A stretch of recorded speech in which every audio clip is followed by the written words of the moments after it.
Hello my dear students, welcome to the class of social science. In today's class, let us continue the history chapter, the Mughals and the Marathas.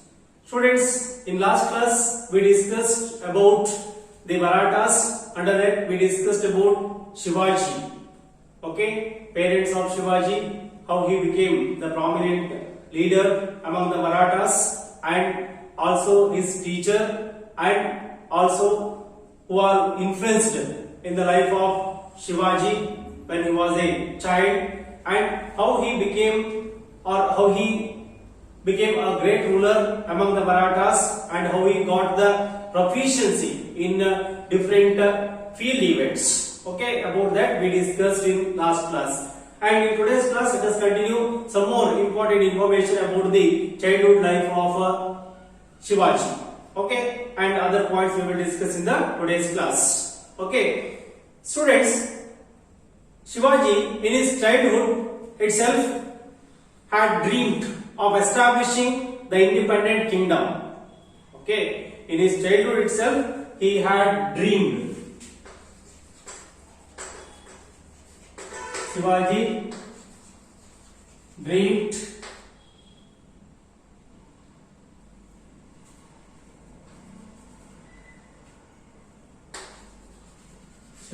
dreamed from his childhood itself establish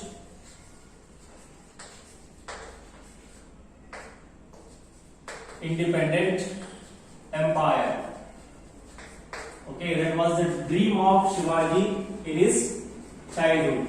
Okay,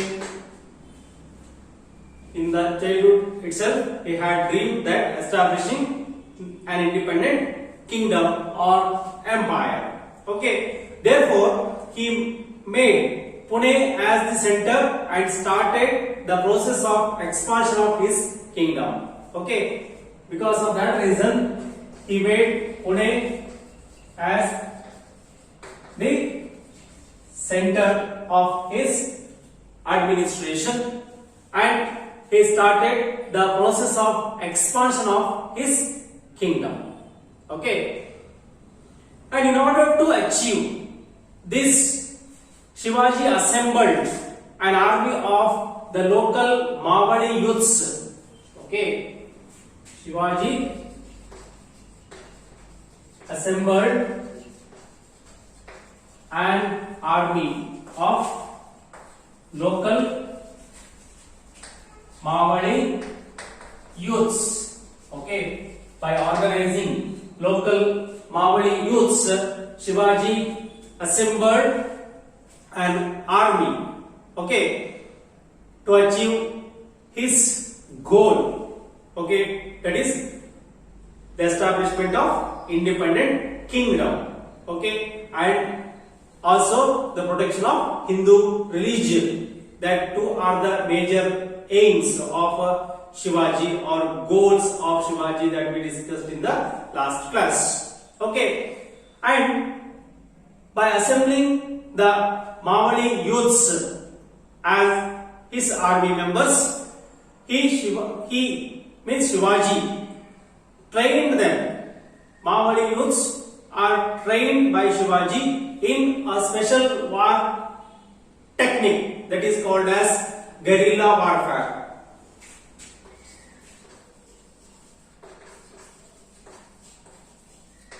Okay, Mawali youths were trained by guerrilla warfare by Shivaji. Okay, guerrilla warfare is the special war technique. Only the army members of Shivaji were expert in that.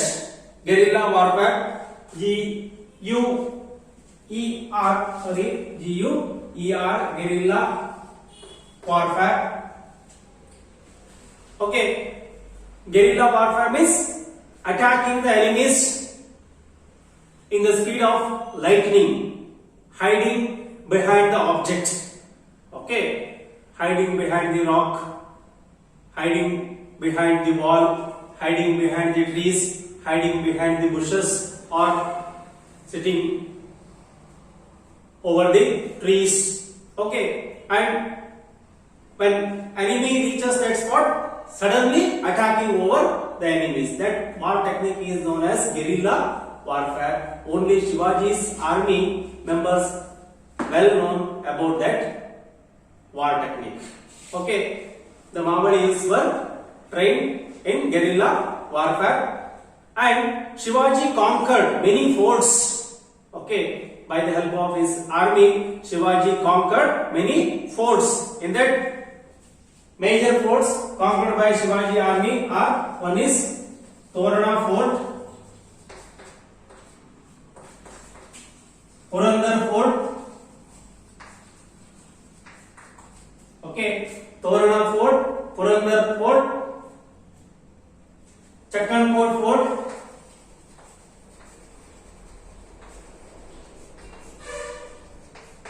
okay, Chakkankot Fort and Simhagad Fort.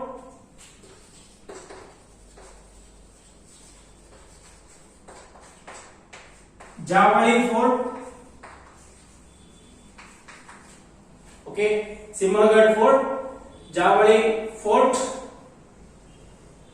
From the Vijayapura Sultans. Okay, these are all the forts Shivaji conquered from Vijayapura Sultans. And he renamed Hosadurga near Torana Fort as Raigad. Okay, Shivaji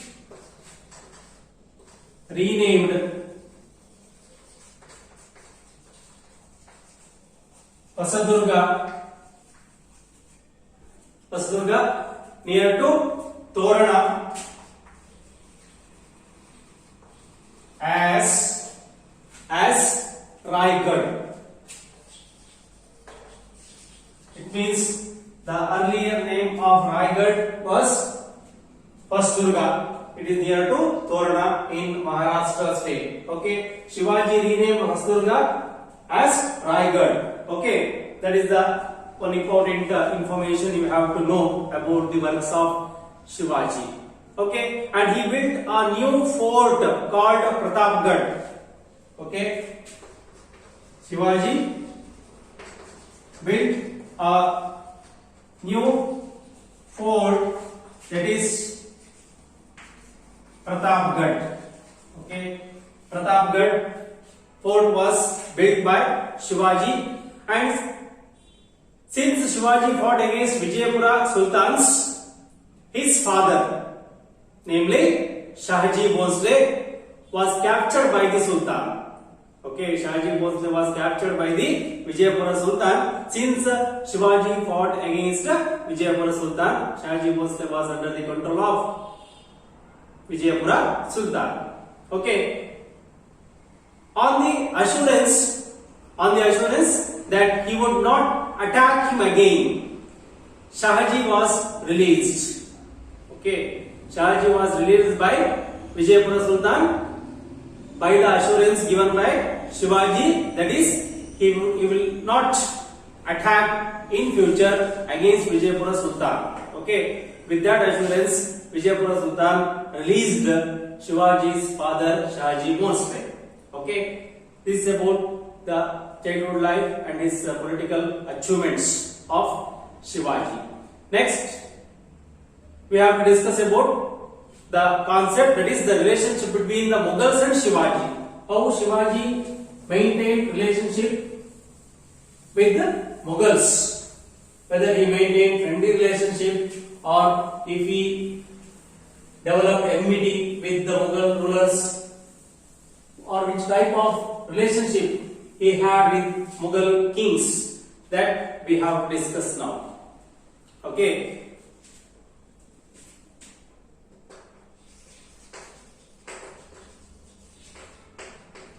Shivaji and Mughals relationship.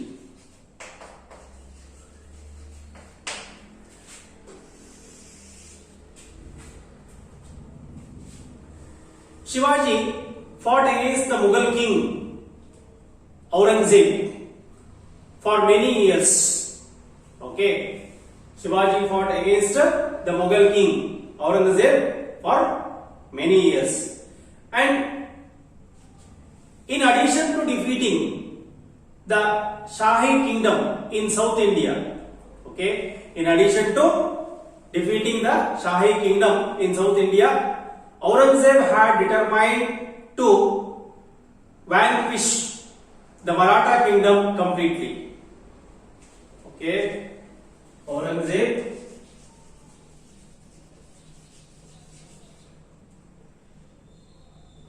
intended to vanquish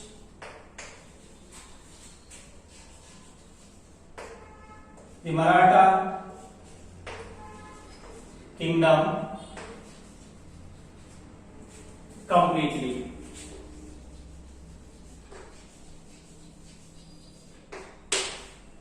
Okay. To achieve this, okay, to achieve this goal, Aurangzeb appointed Shahista Khan and Jai Singh.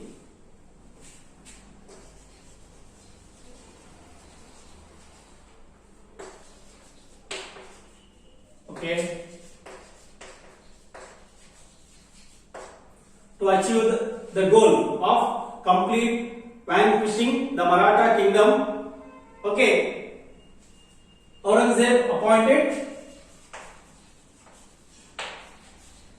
Shahista Khan and Jai Singh, okay, to do that work, to do the complete vanquishing the Maratha kingdom.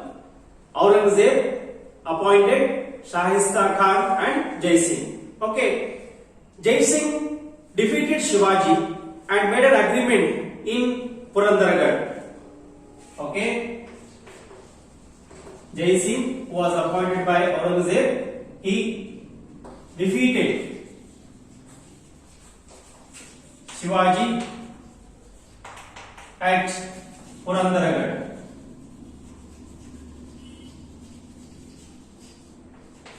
Okay, at Purandargarh, Shivaji was defeated by Jai Singh and he made an agreement. Okay, Shivaji was forced to sign an agreement by Jai Singh. What was the condition of that agreement, or important point of that agreement?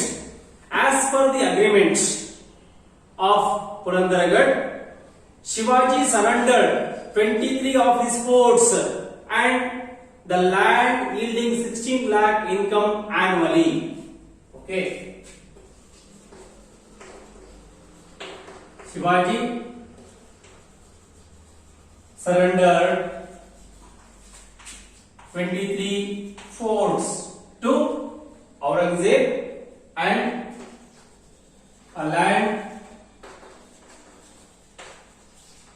which is yielding 16 lakh rupees per annum, means yearly. Okay, the land which is bringing the income of 16 lakh rupees annually, that land also Shivaji surrendered to Aurangzeb. Along with that 23 forts which were under the control of Shivaji, he left to Aurangzeb according to the agreement of Purandargarh. Okay, and he promised to be loyal to the Mughals. According to that agreement, Shivaji promised to be loyal to the Mughals and sent 500 cavalry under the leadership of his son Sambhaji to Delhi. Okay, he sent 5,000 cavalry, means horse force, to Delhi under the leadership of his son Sambhaji. Okay, under the leadership of his son Sambhaji to Delhi. Okay, 5,000 cavalry force was sent by Shivaji to Delhi with the leadership of his son Sambhaji. Okay, then with the intention to stop Shivaji becoming intimate with Adil Shah of Bijapur and Qutub Shah of Golconda, Jai Singh called Shivaji to Agra. Okay, according to that Purandargarh agreement, one more call was given by Jai Singh to Shivaji. That is, Jai Singh called Shivaji to come to Agra. Okay, the reason is Shivaji should not maintain friendship or the intimation or the intimate relationship between Shivaji and Adil Shah of Bijapur and Qutub Shah of Golconda should not be continued. For that reason, Jai Singh called Shivaji to come to Agra. Okay, then Aurangzeb did not show proper respect to Shivaji in his court and insulted him. Okay, according to the call of Jai Singh, Shivaji went to Agra, right? But the emperor Aurangzeb neglected. Okay, he did not give proper respect to Shivaji in his court and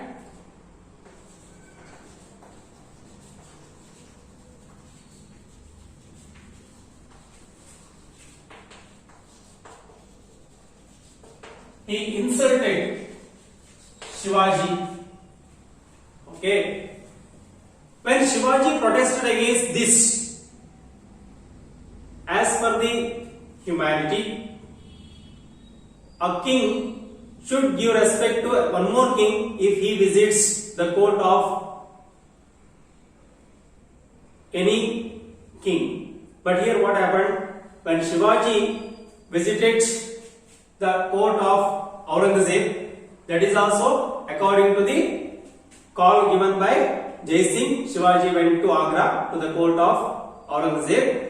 But here Shivaji did not give any respect to, Aurangzeb did not give any respect to Shivaji and Aurangzeb insulted him. Okay, so because of that reason, as a king, Shivaji protested against this. Okay, the insult made by Aurangzeb was protested by Shivaji, and his son Sambhaji also protested that. Okay, and they were kept in prison in Agra. Okay, when Shivaji protested against this, Shivaji and his son Sambhaji were kept in prison in Agra by Aurangzeb. Okay, but after a few days, Shivaji along with his son escaped from the prison by hiding in a fruit basket. Okay, that was a great escape or the great talent used by Shivaji to come out from the imprisonment. Okay, Shivaji and his son both escaped from the imprisonment of Aurangzeb or from the prison of Agra by sitting inside the fruit baskets. See how cleverly Shivaji came out from the prison. That is the important thing, you have to know that. And after coming out of the Agra prison, Shivaji and his son reached Raigad. Okay, later he strengthened his army and conquered many of the forts that had lost. Okay, after coming to Raigad, once again Shivaji tried to strengthening his army and conquered many of the forts which he lost earlier. Right? Then Shivaji was collecting Chautha. Shivaji used to collect Chautha. Chautha means here 1/4. There is a land tax. Okay, fixed in the regions of Shahi and Mughal areas. Right? Chautha.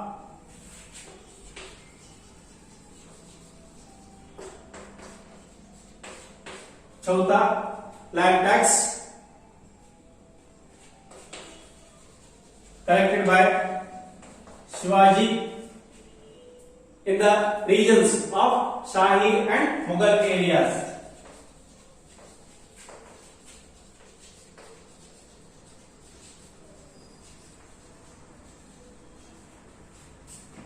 In the region of Shahi and Mughal areas, Shivaji collected Chautha, 1/4 land tax, right?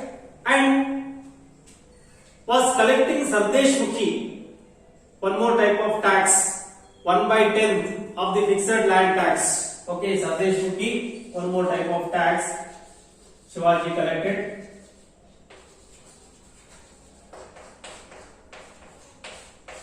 One by tenths.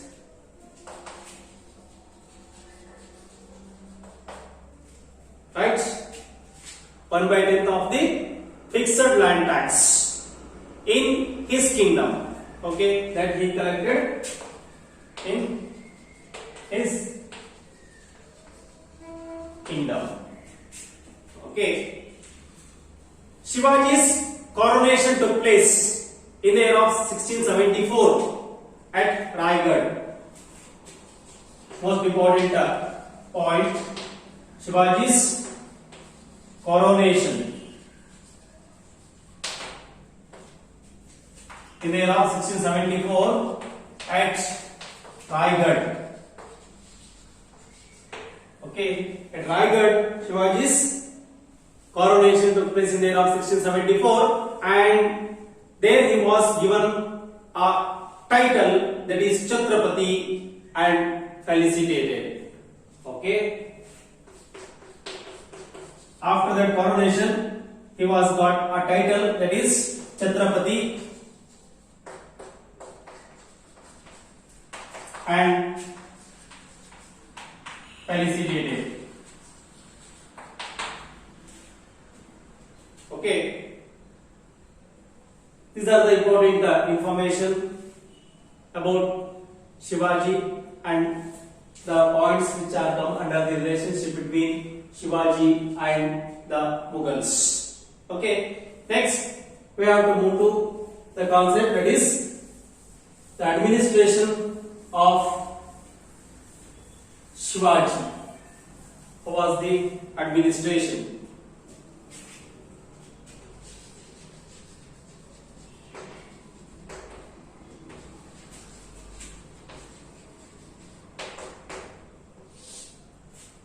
Administration of Shivaji.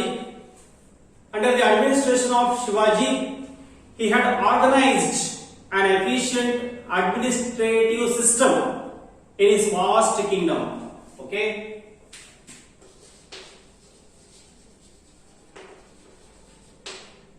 He has organized an efficient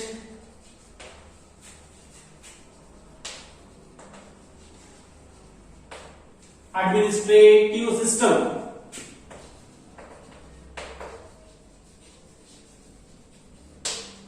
in his vast kingdom. In his vast kingdom, he organized an efficient administrative system, and he had divided his kingdom into many provinces.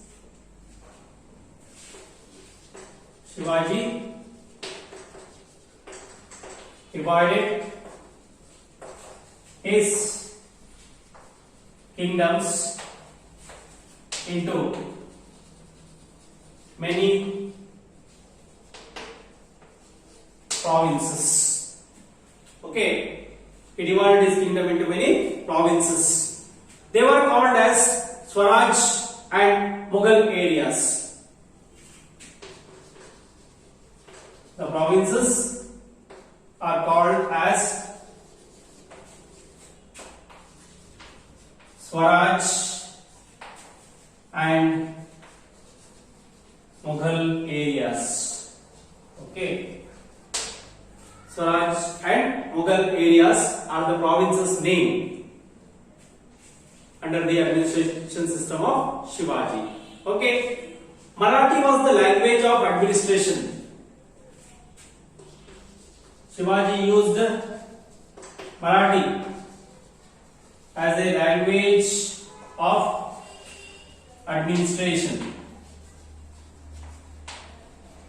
That is the noted point. Marathi language was used by Shivaji as a administrative language, and there were ministers in the court of Shivaji, and they were known as Ashtapradhans.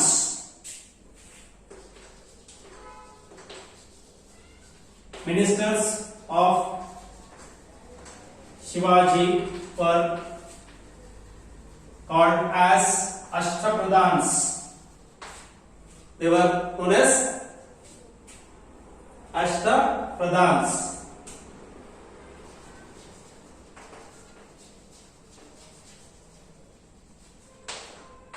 Ashtapradhans are the ministers who are there in the court of Shivaji, and these Ashtapradhans in the government to assist the king. Okay, the role of Ashtapradhans is giving proper assistance to king, right, in the field of administration. And in addition to them, in addition to Ashtapradhans, there were other officials. Okay, Ashtapradhans are the ministers. Along with them, many other officials also time to time giving their valuable assistance to king for better administration. Okay, province, district and village were the administrative units. Province, districts and village are the administrative units under the administration system of Shivaji. Province, under that province, districts, under that districts, villages. Okay, these are the administrative units. Okay, next about the revenue system which was implemented by Shivaji. What was the revenue system during the time of the rule of Shivaji that we have to discuss now? Revenue system.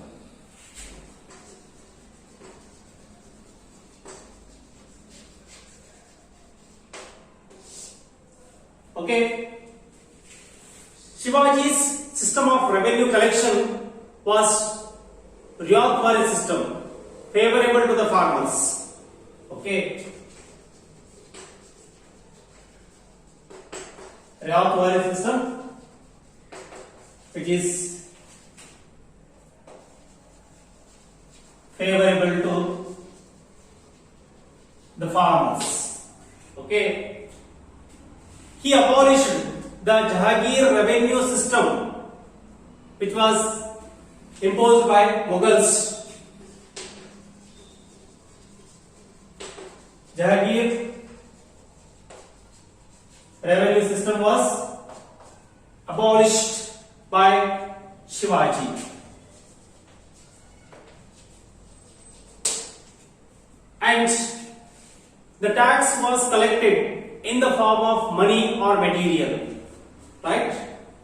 Under the revenue system of Shivaji, tax was collected in the form of money and also sometimes in the form of material. Okay, those who are able to pay the tax in the form of money, they can pay, or they can give material also as a tax. Okay, then chauth, 1/4, which I told earlier, chauta or chauth, 1/4 of the land tax, and sardesh mukhi, 1/10 of the land tax. These two types of land tax Shivaji introduced. Okay, and by this he earned revenue, and with that revenue he balanced his expenses. Okay. Next, we have to move to discuss about the contributions of Shivaji to the field of judiciary system and army. Okay. That we will discuss in the next class.